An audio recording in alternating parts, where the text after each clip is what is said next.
One of the most confusing moments is when you stop reacting and they start acting stranger than ever. You expected peace, less fighting, less drama, less stress, but that's not what happens. Instead, they watch you more. They talk to you differently. Sometimes they become nicer, sometimes colder, sometimes almost irritated by your calm, and you start wondering, why does my silence bother them more than my anger ever did? And the truth is, when you stop reacting, something very uncomfortable starts happening inside them. Not outside, inside.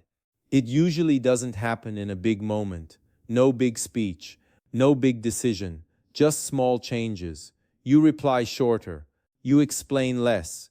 You stop trying to prove your point. You stop fixing every misunderstanding. You stop chasing their mood.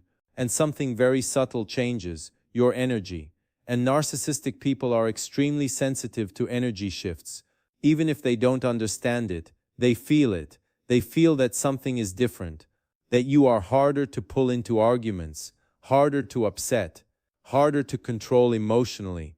And this is usually the moment they start paying closer attention to you. Not because they suddenly care more, but because something feels off, like a pattern they relied on is no longer working. And this is where the story really begins, because what happens next is not what most people expect. Because when a narcissist realizes they can no longer get a reaction from you, they don't feel ignored. They feel unstable. Most people think narcissists want attention, but that's not the full story. What they really depend on is reaction, not love, not understanding. Reaction, your frustration, your explaining, your emotional replies, your need to be heard, because every reaction tells them something very important. I can still reach you.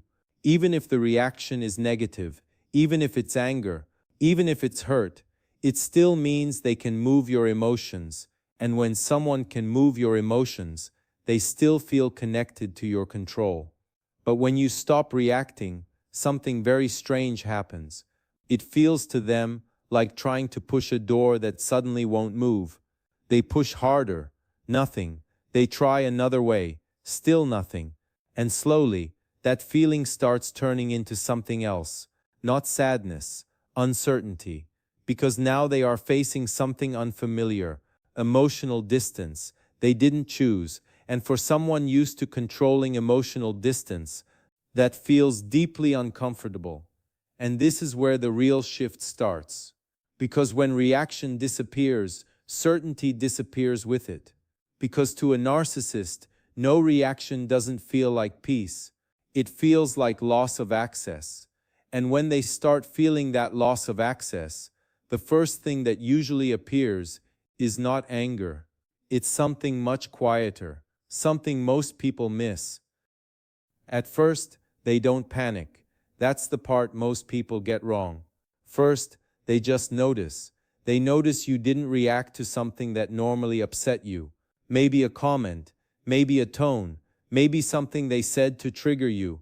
And when nothing happens, they notice that too. Not always consciously, but internally.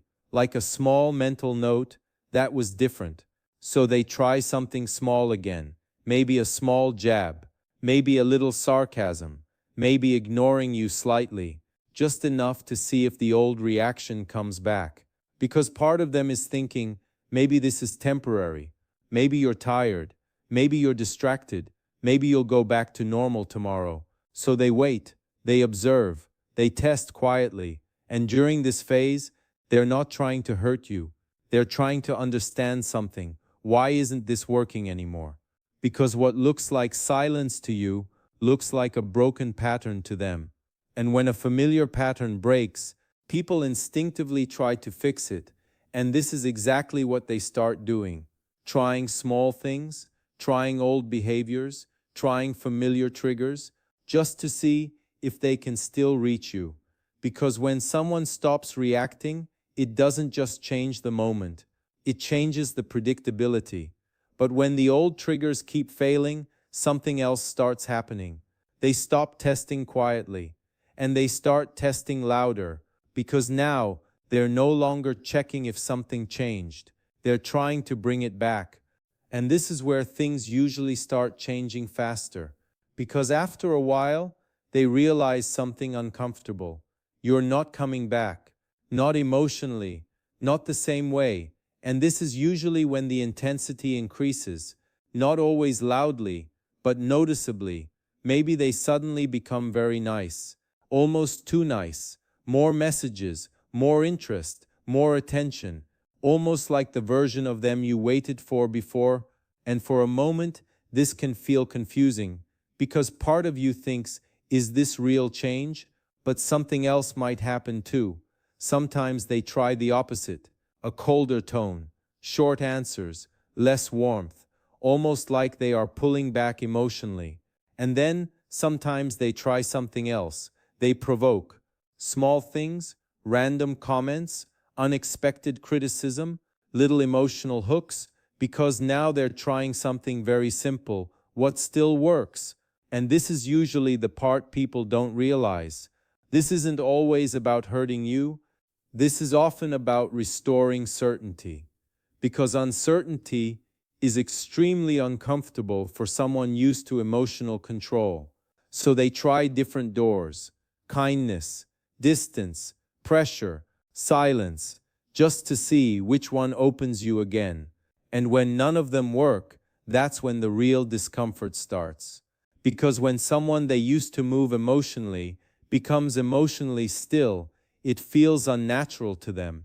But when nothing brings your reaction back, something starts happening inside them that most people never see. Not outside, inside. And this is usually where calm turns into something else. And this is the part most people never see, because this part doesn't happen in their words. It happens inside them. At some point, they stop trying new tactics, and they start realizing something else. You're really not reacting.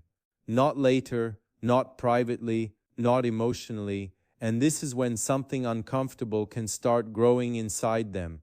Not always anger, sometimes something quieter.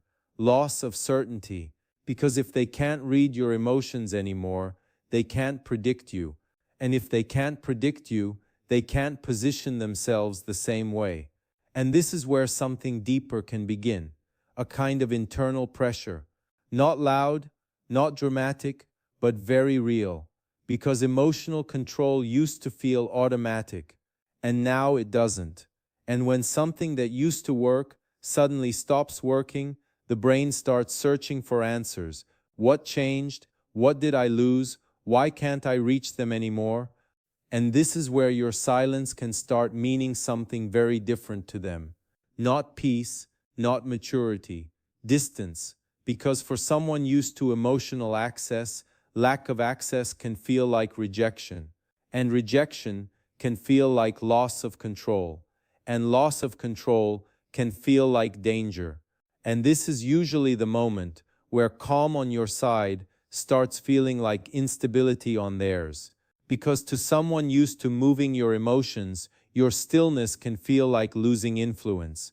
And when they finally realize this isn't temporary, this isn't a phase, this isn't mood, something else happens, they start understanding something much more serious. They may not be able to pull you back.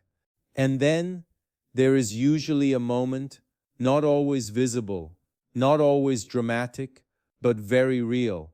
The moment they start realizing you might not come back to the old dynamic. Not the old arguments, not the old emotional reactions, not the old version of you. And this realization can feel very uncomfortable because it means something simple. They can no longer reach you the same way. And for someone used to emotional access, that can feel like losing ground. And this is where reactions can split. Some become quieter, some become colder, some try one last emotional push, and some simply start pulling away. Not always because they don't care, sometimes because they no longer understand how to reach you. Because what used to work no longer works. And what many people misunderstand is this: your silence is not what hurts, it's what your silence represents. Change, distance, independence, and sometimes that is harder for them to accept than any argument ever was, because arguments still meant connection. But calm distance can feel like the end of influence, and this is usually the moment they start realizing something they don't like. You are no longer reacting from emotion. You are responding from awareness, because when you stop reacting, sometimes what they lose is not you. It's the version of you they could control. And this is where many people start asking themselves an important question. If I am not reacting anymore, what does that actually mean about me? If you have reached the point where you no longer react the same way, that usually means something important changed inside you, not outside, inside. Maybe you got tired of explaining. Maybe you got tired of fixing things alone. Maybe you got tired of feeling misunderstood. Or maybe you simply started seeing things more clearly. And when clarity grows, reaction naturally becomes smaller, not because you stopped caring, not because you became cold, but because you started protecting your peace. And this is something many people misunderstand. No reaction does not mean no feeling. It often means no more emotional chaos. That is very different, because emotional silence is not emptiness. Sometimes it's stability, sometimes it's strength, and sometimes it's the moment someone finally chooses themselves. And if this is where you are right now, that doesn't mean you stopped feeling. It might just mean you stopped fighting for reactions that were never going to change anything. And if you want to understand these patterns deeper and how people slowly detach emotionally from toxic dynamics, there are other conversations on this channel about that. You might want to watch those next. And if any part of this felt familiar, you're not the only one who has gone through this, not even close. Because when you stop reacting, sometimes the biggest thing that changes is you.